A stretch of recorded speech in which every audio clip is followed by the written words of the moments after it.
Hey everyone, this is Monalisa and आप लोग देख रहे हैं चैनल सुपरविजन। तो आज से हम स्टार्ट करने वाले हैं कि नया सीरीज जो कि डिस्क्रीट मैथमेटिक्स के ऊपर होगा एंड ये रहेगा उसका पार्ट 1। तो चलिए स्टार्ट करते हैं। तो फर्स्ट थिंग जो हम पढ़ेंगे डिस्क्रीट मैथमेटिक्स में दैट इज अ सेट। तो सेट को डिफाइन करने से पहले मैं कुछ एग्जांपल लेना चाहूंगी। Suppose I am writing here bunch of flowers, bunch of flowers, bunch of keys, bunch of keys, and piles of books, piles of books. तो ये जो मैं एग्जांपल ली, what is common in this thing? The common is these are forming a group. These are forming a group और जिसको हम बोलते हैं सेट। ये क्या फॉर्म कर रहे हैं? ग्रुप फॉर्म कर रहे हैं और जिसको हम एक सेट भी बोल सकते हैं कि सेट फॉर्म कर रहे हैं। तो what is the definition of set here? कि set is a collection of objects. तो यहाँ पे ऑब्जेक्ट क्या है कि एनीथिंग जो कि आपके सराउंडिंग में है, that may be living, that may be non living, everything will constitute an object. तो आपका सराउंडिंग में जितना भी चीज है वो लिविंग हो सकता है, नॉन लिविंग भी हो सकता है। हर एक चीज को हम क्या बोलेंगे? हम बोलेंगे ऑब्जेक्ट। तो ये जो मेरा एग्जांपल ली हूँ कि वो flowers, keys and books, these are what? These are objects. So flower भी मेरा ऑब्जेक्ट है, की भी मेरा ऑब्जेक्ट है एंड बुक्स भी मेरा क्या है? ऑब्जेक्ट है। सो दिस इज अ सेट। तो सेट क्या रहेगा? हमेशा कलेक्शन ऑफ ऑब्जेक्ट्स रहेगा। तो अगर मैं सेट को लिखना चाहूंगी तो कैसे लिखूंगी? सेट कुछ इस तरह का दिखेगा। Suppose I am writing here कि A B C X Y.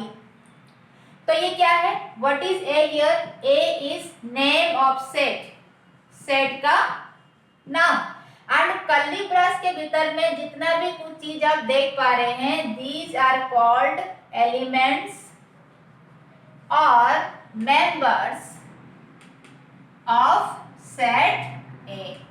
A set का क्या है? ये सब मेंबर्स है और एलिमेंट्स है। तो एक सेट में जो भी एलिमेंट्स और मेंबर्स रहेंगे ना, वो हमेशा सेपरेटेड बाय कॉमा रहेंगे, कॉमा से सेपरेटेड रहेंगे and should be enclosed with in curly bracket. Curly bracket के भीतर में लिखेंगे एलिमेंट्स को हम एंड कॉमा से सेपरेट करके लिखेंगे। एंड जो name of the set can be any alphabet, कोई भी अल्फाबेट हो सकता है। आप कोई भी अल्फाबेट लिख सकते हो सेट का नाम को। And name of the set should be written in capital letter, capital letter में लिखनी चाहिए। तो ये सारा चीज हुआ। तो आप देख पा रहे हो यहाँ पे कि B is a member of A। तो ये चीज को हम कैसे रिप्रेजेंट कराएंगे? Suppose I am writing here B belongs to A। ये सिंबल क्या है? Belongs to. B जो है ना वो A सेट का मेंबर है, इस स्टेटमेंट का मीनिंग है। सेम चीज Y belongs to A, that means Y is a member of set A, या फिर Y जो है A सेट के भीतर में है। अगर मैं एक एलिमेंट ले रही हूँ P, देखिए P जो है ना ये एलिमेंट लिस्ट में कहीं पे भी अकर नहीं हो रहा, that means P is not a member of set A। P जो है ना A सेट का मेंबर है ही नहीं। तो हम क्या लिखेंगे कि P doesn't belong to A। इस सिंबल को हम क्या बोलेंगे? Does not belong to. P A set का मेंबर नहीं है। तो ये कुछ बेसिक चीज था जो कि जानना जरूरी था, इसलिए मैंने यहाँ पे डिस्कस कर लिया। तो चलिए आगे बढ़ते हैं। आई थिंक आपको इतना सारा चीज जो है वो समझ में आया होगा। देखिए मैं यहाँ पे क्या लिखी कि set is a collection of objects. तो ये जो ऑब्जेक्ट्स है ना, ये ऑब्जेक्ट्स क्या होनी चाहिए? Only the objects, not. तो ऑब्जेक्ट्स जो है वो वेल डिफाइंड होनी चाहिए, that means objects of a set should B objects should be well defined, क्या होनी चाहिए, वेल डिफाइंड होनी चाहिए एंड डिस्टिंक्ट होनी चाहिए। जो हम सेट बनाएंगे ऑब्जेक्ट्स को लेके, कलेक्शन ऑफ ऑब्जेक्ट्स रहेंगे, वो ऑब्जेक्ट्स क्या होनी चाहिए, वेल डिफाइंड होनी चाहिए एंड डिस्टिंक्ट होनी चाहिए। तो डिस्टिंक्ट का मतलब क्या है, यूनिकनेस। दैट मीन जो भी आप एलिमेंट लेंगे वो रिपीटेड नहीं होनी चाहिए। Distinct means unique, unique. That means the elements in a set shouldn't be repeated, repeat नहीं होनी चाहिए। अगर मैं लिख रही हूँ ऐसा, A के भीतर में कितना एलिमेंट्स है, A B C X Y C, ऐसा लिखी, these are the elements of set A। क्या ये A सेट जो है ना वो एक सेट है क्या, नहीं है। क्यों नहीं है, क्योंकि यहाँ पे C जो है ना वो 2 बार अकर हुआ है एंड हमारा डेफिनेशन बोल रहा है कि जो elements of a set shouldn't be repeated, लेकिन हमारा यहाँ पे सी जो है ना वो रिपीट हुआ है। इसके वजह से जो डिस्टिंक्ट वाला प्रॉपर्टी वो होल्ड नहीं कर रहा है। So that's why A is not a set, A is not a set, A एक सेट हमारा नहीं है। Okay, so the elements in a set should be repeated, should be unique, that means distinct होनी चाहिए elements in a set। I think आप ये word समझ पा रहे होंगे। चलिए नेक्स्ट देख लेते हैं, well defined। ये well defined क्या है, ऐसा चीज जो जिसको आप प्रॉपरली डिफाइन कर सकते हैं, जो चीज मेजरेबल है, जो चीज डेफिनाइट है, उसको हम बोलेंगे वेल डिफाइंड। इसका नाम से ही पता चल रहा, well defined, that means you can properly define that thing, तो उसी को हम बोलेंगे वेल डिफाइंड। तो इस चीज को समझने के लिए हम कुछ एग्जांपल्स यहाँ पे डिस्कस कर लेते हैं। तो आई थिंक यहाँ तक आपने लिख लिया होगा, मैं इसको इरेज कर रही हूँ। सपोज मेरे पास एक एग्जाम्पल है, लेट एक एग्जाम्पल क्या है कि कलेक्शन ऑफ एलिमेंट्स और नेचुरल नंबर्स फ्रॉम 1 to 10। मुझे कलेक्शन बनाना है उन नेचुरल नंबर्स का जो कि 1 से लेके 10 तक है। नेचुरल नंबर मीन्स जिसको आप काउंटिंग करने के लिए यूज करते हो, जैसे 1 2 3 ये सारा चीज हो गया, दो नेचुरल नंबर्स। तो उन्हीं नेचुरल नंबर्स का एक कलेक्शन बनाना है जो कि 1 से 10 तक है। तो कलेक्शन कैसे बनेगा, 1 2 3 4 5 6 7 8 9 एंड 8, ये सारा रहा। तो ये एक कलेक्शन है and these are the elements. क्या ये एलिमेंट जो है वो डिस्टिंक्ट है, क्या जो कलेक्शन है दैट इज वेल डिफाइंड, क्या ये एक सेट फॉर्म कर सकता है, तो ये सारा चीज को हम यहाँ पे डिस्कस करेंगे। पहला चीज देखिए कि जितना भी एलिमेंट्स हमारे पास है कोई भी रिपीट नहीं हुआ है, that mean the elements are distinct, uniqueness है एलिमेंट्स के भीतर में, रिपीटेशन नहीं हुआ है। दूसरा चीज क्या, वेल डिफाइंड है। देखिए वेल डिफाइंड का मतलब क्या है, जिसको आप प्रॉपरली डिफाइन कर सकते हो। हमारे पास जो भी कलेक्शन बना है एलिमेंट्स का, हम इस कलेक्शन को कैसे बनाए कि हमें प्रॉपर डेफिनेशन था कि you have to consider those natural numbers जो कि 1 से लेके 10 तक है। It was properly defined. आप किन को लेना है, किन एलिमेंट्स को लेना है जो कि 1 से 10 तक हो, तभी हम इन एलिमेंट्स को ले पाए। सो द कलेक्शन बना that was properly defined in our question. हमारा क्वेश्चन में प्रॉपरली डिफाइंड था कि आपको उन्हीं एलिमेंट्स को लेना है जो कि 1 से लेके 10 तक था। तो इस डेफिनेशन के आधार पे हम इस कलेक्शन को बना पाए। That means the collection formed here is properly defined by this statement 1 से 10। सो as it is properly defined, so the collection is also well defined. Properly define हम कर पा रहे हैं बिकॉज ऑफ दिस स्टेटमेंट कि कलेक्शन कैसे बना है, क्योंकि हमें मेंशन था you have to consider only the elements from 1 to 10, तो इसीलिए प्रॉपरली डिफाइंड रहा एंड हम इसको वेल डिफाइंड बोल सकते हैं. So this is well defined. So as it is a collection, the elements are distinct and the collection is well defined, so the collection forms a set, एक set form कर रहा है. तो हम इसका नेम दे सकते हैं क्योंकि सेट का डेफिनेशन बोल रहा it is the collection of objects, collection of object जो कि डिस्टिंक्ट हो, जो कि है, एंड वेल डिफाइंड हो, जो कि हमारा एग्जांपल में है. So this will form a set.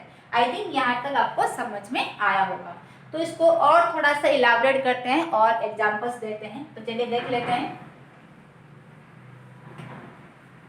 Suppose one more example is given कि collection of students in a class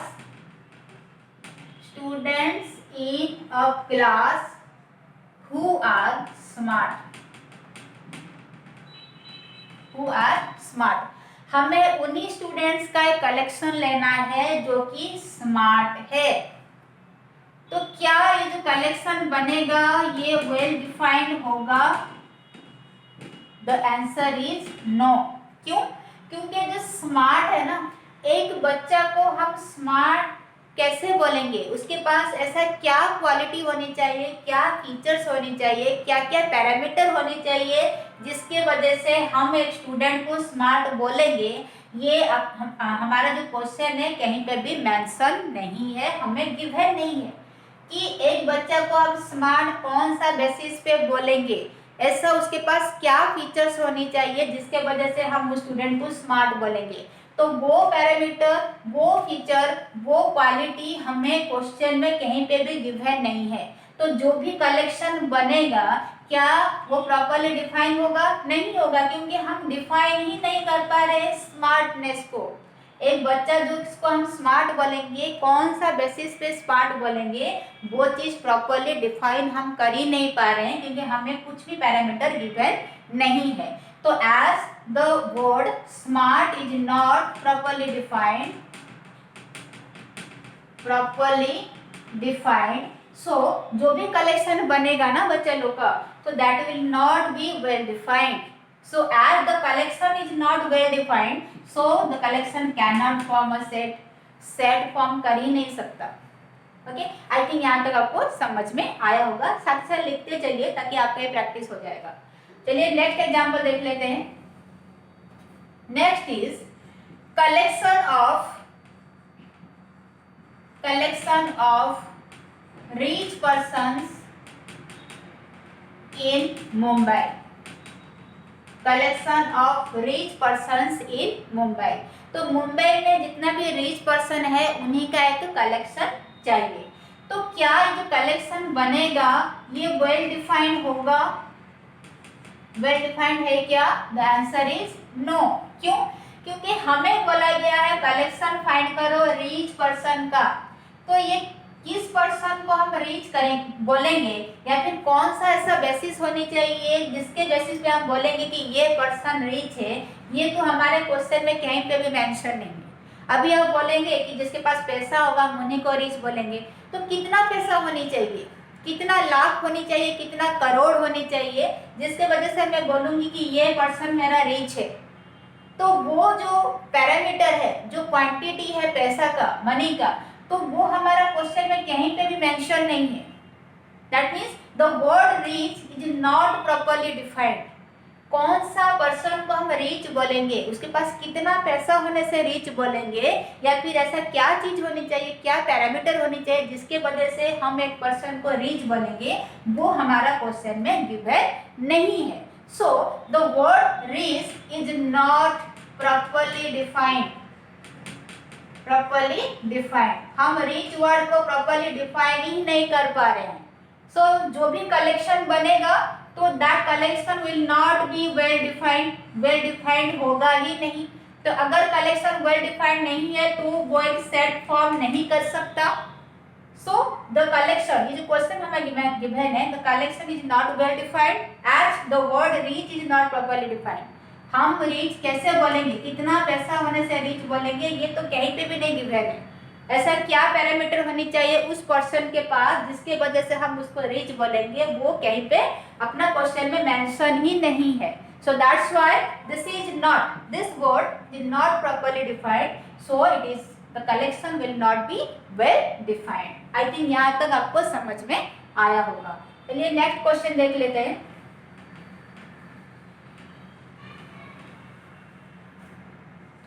next question is collection of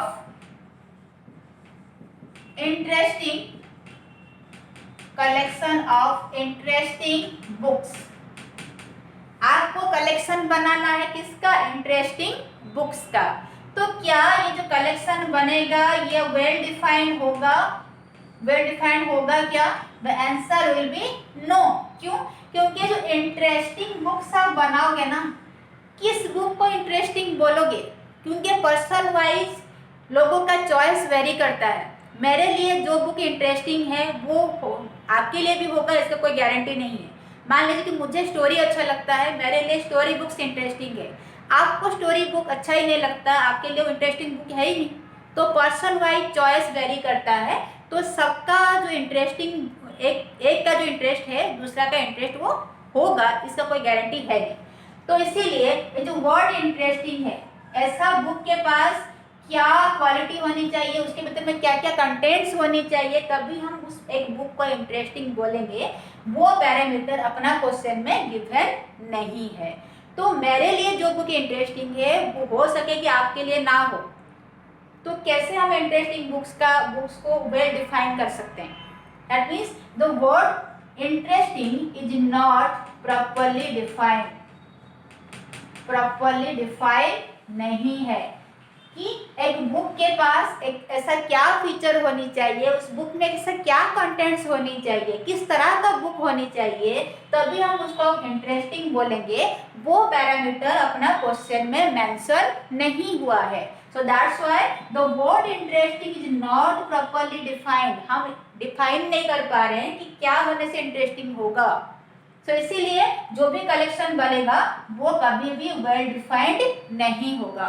अगर कलेक्शन वेल डिफाइंड नहीं है तो वो कभी सेट फॉर्म नहीं कर सकता। आई थिंक यहाँ तक आपको समझ में आया होगा। चलिए और एक एग्जांपल देख लेते हैं। इस सारा को लिखते रहिए ताकि आपको आगे जाके काम में आएगा। नेक्स्ट एग्जांपल इज कि collection of months of a year starting with letter M। आपको उन्हीं मंथ्स का एक कलेक्शन लेना है जिनका पहला लेटर M से स्टार्ट होता हो। तो कलेक्शन क्या बनेगा? मार्च एंड मई, ये दो ही कलेक्शन बनेगा। तो आप बताइए कि ये जो कलेक्शन है क्या ये डिस्टिंक्ट है, क्या ये कलेक्शन वेल डिफाइंड होगा, क्या इस कलेक्शन को लेके आप सेट बना सकते हो?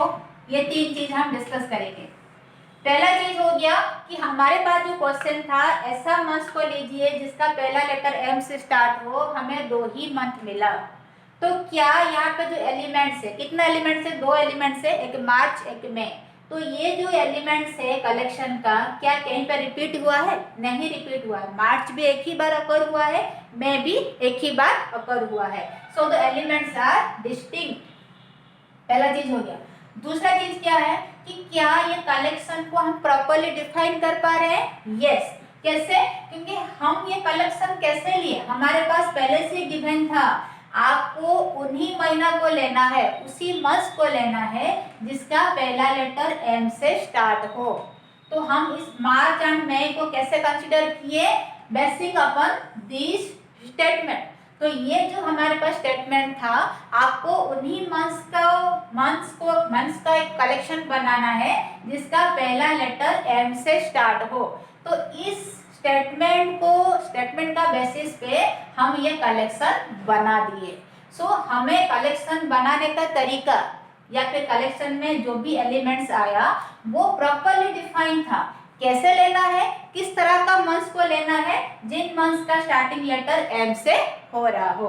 तो हम जो कलेक्शन बनाए वो पहले से डिफाइन था, प्रॉपरली डिफाइन हुआ था कि कैसे कौन सा मंथ्स को हमें लेना है। So that's why the collection is now properly defined. तो as it is properly defined तो ये वेल डिफाइंड भी है। तो अगर मेरा कलेक्शन डिस्टिंक्ट हो रहा है, कलेक्शन मेरा वेल डिफाइंड हो रहा है, तो ये कलेक्शन को लेके मैं एक सेट फॉर्म कर सकती हूँ। तो ये था उसका आंसर। तो आई थिंक आपको ये सारा जो चीज है वो अच्छा लगा होगा, अच्छे से समझ में भी आ रहा होगा। एक क्वेश्चन हम देख लेते हैं, क्वेश्चन में दे रही हूँ, तो ये वीडियो को आप अच्छे से देखिए एंड इस क्वेश्चन का आंसर करने का ट्राई करिए। मुझे कमेंट सेक्शन में कमेंट करके बताइए कि इसका आंसर क्या होगा। So question is collection of books on mathematics. Mathematics का जो बुक्स है उनका एक कलेक्शन आपको बनाना है एंड क्या इसमें फाइंड आउट करना है, फाइंड क्या फाइंड करना है, whether the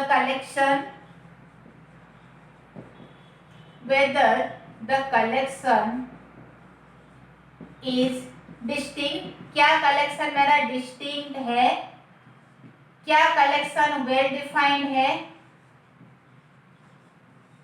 क्या कलेक्शन को लेके मैं एक सेट फॉर्म कर सकती हूँ। तो ये तीनों चीज आपको दिखाना है, डिस्टिंक्ट है क्या, वेल डिफाइंड है क्या एंड क्या एक सेट फॉर्म हो सकता है। तो अभी तक मैं जितना पढ़ाई वो सारा चीज को आप अच्छे से देखिए एंड ये जो क्वेश्चन मैं दी कि आपको मैथमेटिक्स का बुक से एक कलेक्शन बनाना है, उसमें आपको ये देखना है कि जो मेरा कलेक्शन बनेगा क्या डिस्टिंक्ट होगा, क्या वेल डिफाइंड होगा, क्या कलेक्शन को लेके मैं सेट बना सकती हूँ। तो ये सारा चीज बनाइए एंड मुझे कमेंट सेक्शन में कमेंट करके बताइए कि क्या है आंसर। तो आई थिंक आपको मेरा वीडियो अच्छा लगा होगा। तो अगर अच्छा लगा है तो इसको लाइक एंड शेयर करें एंड चैनल को सब्सक्राइब जरूर करें। So thank you so much, thanks for watching.